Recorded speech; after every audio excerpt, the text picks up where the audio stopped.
If you design the perfect wide receiver in a lab, he still wouldn't be as good as Julio Jones. Outside of Andre Johnson, Calvin Johnson, and of course the great Randy Moss, I can't think of any other receivers in recent memory that combine immaculate technical ability with absolutely freaky physical gifts. Jones can outrun you just as easily as he can outjump you, and failing that, he has the route running acumen to shred all but the most disciplined corners in the league. His overall numbers may have been previously down compared to Atlanta's video game-like scoring totals in 2016, but any Falcons fan would tell you that Julio's lack of production was not a cause for concern. He wasn't declining, he was just due.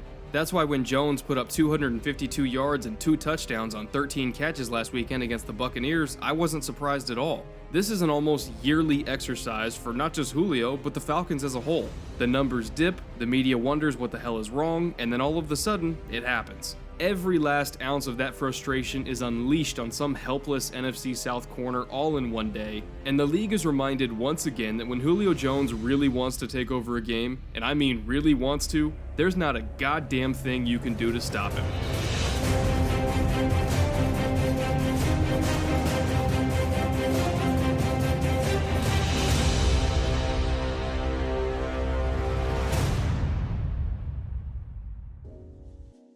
Last weekend, Julio Jones put himself on display as one of the very few truly do-it-all receivers in the NFL. Whether it was taking a deep ball to the house for a 51-yard touchdown, breaking off a good gain on an end around, or making a tough catch for a first down on a slant over the middle, he did it all. Inside, outside, it didn't matter. Whatever the route, whatever the alignment, and whatever the coverage, Julio put up huge numbers doing everything against everyone.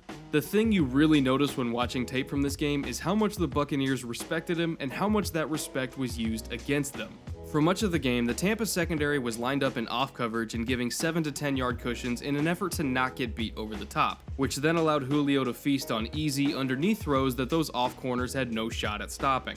Ironically enough, those cushions also allowed Julio to rack up the explosive, big yardage gains that they were trying to stop in the first place because none of his route releases were being challenged. The Bucs were so afraid of Jones's vertical speed that they allowed him to demolish their secondary with horizontal speed instead. And here's what I mean by that. Look at this 44-yard gain off a bootleg early in the fourth quarter. Brent Grimes is in off-man coverage with a 5-yard cushion, which isn't that big compared to most cushions that are given to Julio, but it's still plenty enough to allow him to release hard inside uncontested and cross Grimes' face on this over route. This is what's called a clear-out concept. Taylor Gabriel is clearing out that backside corner and safety with a go route, which opens up that area of the field for Julio coming across on the over route. And also remember that over routes are very good at breaking man coverage, especially so when the receiver is 6'4" and runs like a deer.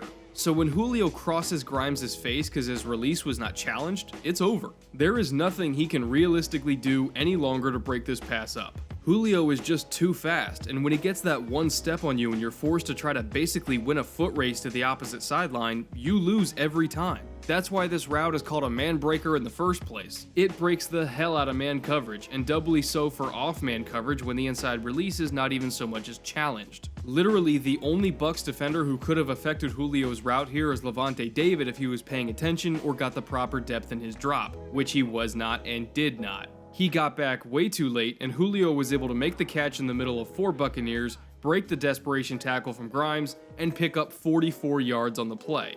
So, the lesson here, of course, is this. Back up against Julio's vertical speed at your own peril, because if you do, the Falcons will just punish you with his horizontal speed instead. It's pretty much a lose-lose proposition unless the corner covering him also happens to be a world-class sprinter. But what about if you do play up on the line of scrimmage and try to stifle his release so he can't just beat you for free?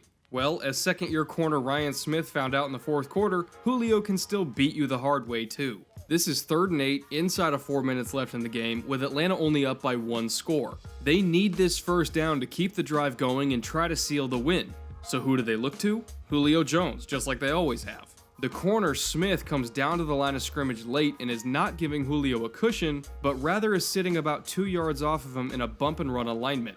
From that alignment, he's attempting to play what's called a stack technique. Now, a stack technique is often used by a corner that absolutely positively does not want to get beat deep.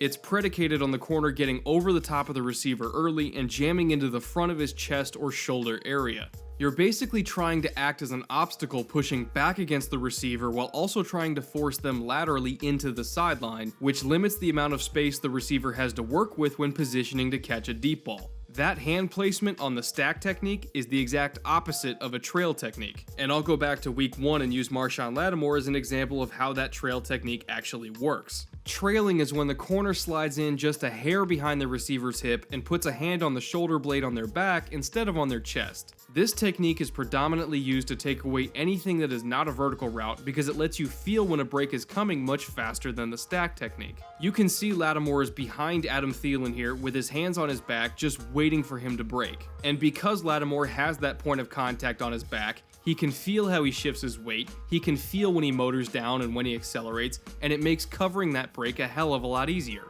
Now, that being said, because he isn't in front of the receiver, theoretically the trail technique also leaves Lattimore exposed against the long ball or fade routes if the receiver is fast enough to separate vertically. However, Lattimore runs a 4.36 and Thielen runs a 4.5 flat, so he was never really in danger of having Thielen run away from him downfield anyway. He can play trail technique all day long and not give up anything because he's fast enough to pull it off, which is exactly what happened in that game.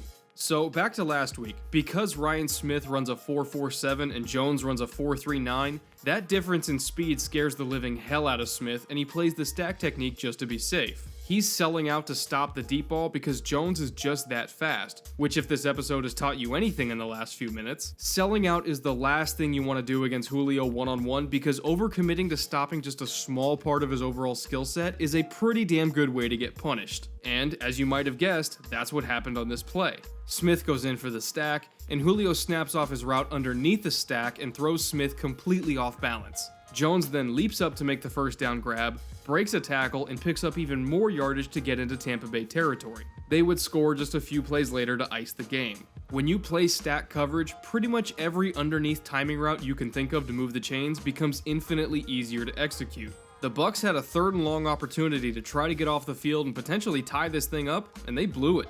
Just like with the rest of this game, despite all of their past experience with Julio, they seemingly forgot the 3 golden rules of playing against him. Number 1, don't give up free releases for nothing. Number 2, don't play coverages that struggle to stop timing routes like this one. And number 3, if it's a 3rd and 8 with the game on the line, don't leave him one-on-one with a backup corner. Apparently you'd be surprised how hard that one is to figure out.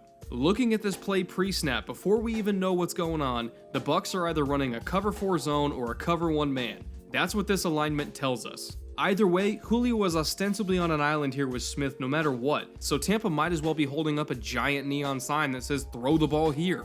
I just do not understand this defensive play call or their thought process at all. You want to know why the Saints drafted Marshon Lattimore? Because he's one of the very few corners in the league that maybe, just maybe, can handle Julio one-on-one on 3rd and long without any help. This is a receiver that's bigger than everyone, faster than everyone, jumps higher than everyone, and has unbelievable quickness in and out of his breaks for a man his size. You have to be a world-class athlete at corner to even have a shot at containing him with no safety help.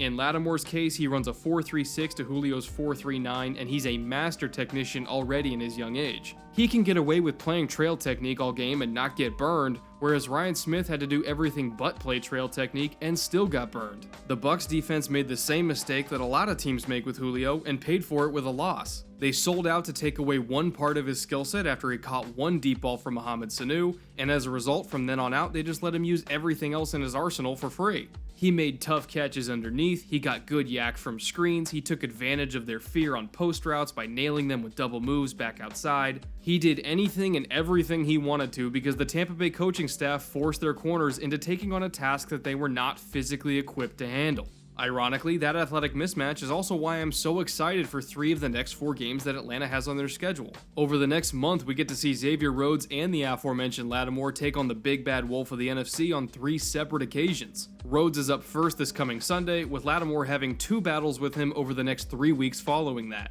As a neutral fan, I can't wait. It's going to be amazing, and to be honest, I'll probably end up profiling at least one of these matchups, if not both of them, because it's not every day you get to see a top 3 corner take on a top 3 receiver. We're going to be lucky enough to see that 3 times to close out the regular season. Being able to watch those battles, to me, is the best Christmas gift I could possibly get this year. Julio is no doubt a once-in-a-generation type of talent at the wide receiver position. After Sunday's performance, he already has more games with 250 or more receiving yards than every Hall of Fame receiver ever combined. Hell, Jerry Rice only had one 250-yard game and he played for 2 decades. Jones has got 3 and he's still in his 20s. Once again, the league has been put on notice that Julio can light them on fire anytime he wants to. So, knowing that, the real question that I want answered next month is this: do Xavier Rhodes and Marshawn Lattimore have what it takes to extinguish that fire? I don't quite know yet, but I do know we're gonna have one hell of a good time finding out.